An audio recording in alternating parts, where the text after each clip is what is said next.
Bienvenue dans cette nouvelle vidéo de la série « Les biais dans la tête ». Si vous n'avez pas encore vu la première vidéo où je vous explique ce que sont les biais cognitifs en général, je vous invite à la regarder pour mieux comprendre comment notre cerveau nous joue des tours au quotidien. Aujourd'hui, on va parler d'un biais cognitif extrêmement puissant et qui influence nos décisions bien plus qu'on ne le pense, le biais d'autorité. Ce biais nous pousse à accorder une confiance excessive aux figures d'autorité, simplement parce qu'elles occupent une position de pouvoir ou possèdent un statut reconnu. Pourquoi avons-nous tendance à écouter un expert sans remettre en question ses propos? Pourquoi obéit-on parfois à des ordres que nous jugeons pourtant absurdes, voire dangereux? Ce biais joue un rôle crucial dans notre manière de penser, d'agir et de nous conformer aux règles établies. Il est exploité partout, dans la publicité, la politique, la médecine, l'éducation et même dans notre quotidien. Impossible de parler du biais d'autorité sans mentionner l'expérience de Milgram, réalisée dans les années 1960 par le psychologue Stanley Milgram. Le principe était simple. Des participants ordinaires pensaient participer à une expérience sur l'apprentissage et la mémoire. Ils recevaient l'ordre d'administrer des chocs électriques de plus en plus forts à un autre participant, en réalité un acteur, chaque fois qu'il donnait une mauvaise réponse. Au fil de l'expérience, les chocs devenaient douloureux et l'acteur simulait des cris de souffrance, suppliant d'arrêter. Pourtant, sous l'influence d'une figure d'autorité en blouse blanche, 65% des participants ont continué jusqu'au niveau maximal, infligeant soi-disant des chocs de 450 volts, potentiellement mortels. Pourquoi ont-ils obéi? Simplement parce qu'une personne en position d'autorité leur disait de le faire. Cette étude a montré à quel point nous sommes influencés par le pouvoir symbolique d'une figure d'autorité, même lorsqu'il entre en conflit avec notre morale. Des individus ordinaires, sans prédisposition particulière à la cruauté, pouvaient aller jusqu'au bout de l'obéissance sous l'influence d'une autorité perçue comme légitime. Lorsqu'on découvre cette expérience, on a tendance à penser « Moi, je n'aurais jamais obéi ». Ne soyons pas trop sévères dans nos jugements. Il est facile de se croire plus fort face à une telle situation. Une fois que nous connaissons le résultat de l'expérience, nous avons tendance à penser que nous aurions réagi différemment.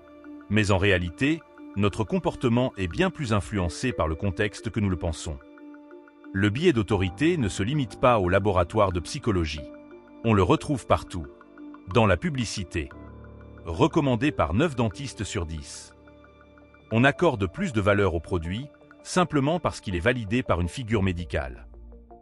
Dans la médecine. Nous faisons souvent confiance à un médecin sans questionner son diagnostic, même lorsqu'un second avis pourrait être bénéfique. Dans la politique. Les discours d'une personne en costume, avec un ton assuré, semblent plus convaincants, même sans preuve solide.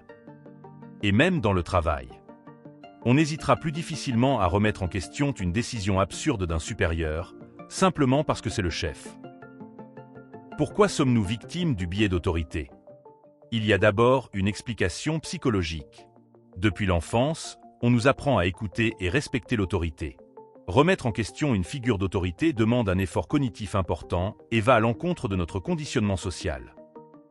Il y a aussi une explication évolutive. Dans les sociétés primitives, suivre un chef augmentait les chances de survie. Obéir aux figures d'autorité permettait de maintenir l'ordre dans le groupe et d'éviter le chaos.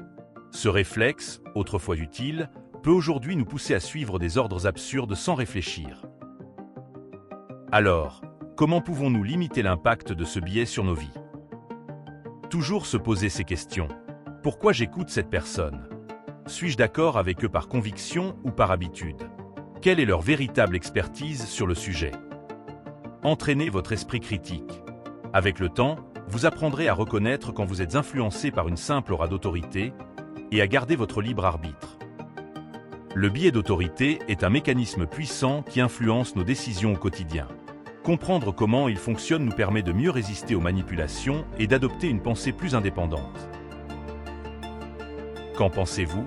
Avez-vous déjà vécu une situation où vous avez suivi une autorité sans trop réfléchir? Dites-moi en commentaire. Si cette vidéo vous a plu, pensez à liker, vous abonner et activer la cloche pour ne pas manquer les prochaines vidéos sur les biais cognitifs. C'était la 4e vidéo de la série « Les petits coups de biais dans la tête », une série dédiée aux biais cognitifs. Merci d'avoir suivi cette vidéo et restez attentifs car d'autres épisodes arrivent bientôt pour explorer ensemble les pièges de notre cerveau. À très vite sur la chaîne Magali Hypnose.